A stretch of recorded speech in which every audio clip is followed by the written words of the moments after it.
Hello, second grade. Today we're going to use this that you did yesterday. We're going to use your rainbow writing that you did yesterday, and we're going to just choose one color that you want to write about.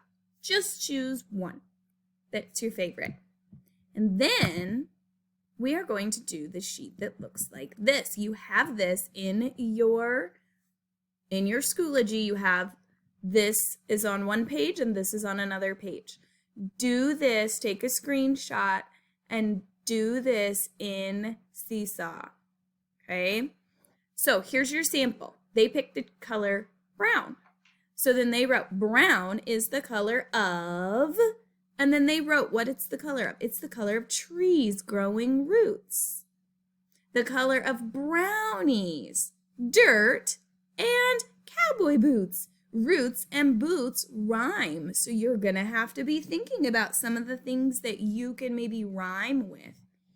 Brown tastes like, what's something that is brown? Chocolate melting in my mouth.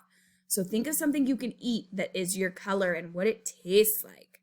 Brown looks like mud forming after a storm. Look at those details. They didn't just say brown looks like mud. They explained mud forming after a storm.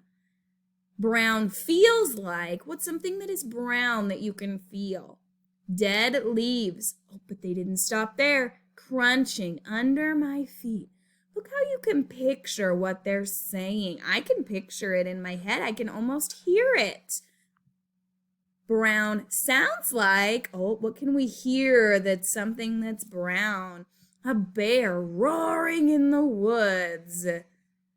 Brown smells like, what's something that's brown that you could smell?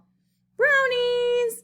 Brownies fresh out of the oven. Look how they described it. Think about describing, not just saying brown smells like brownies.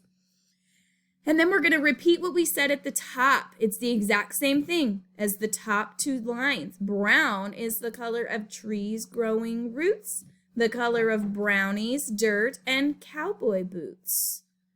Okay, so think about repeating what you said. Those bottom two and the top two lines repeat. And think about all the details you can add to it so we can hear it, we can smell it. Think about those details. I'm so excited to see your poems and all the different colors that you choose.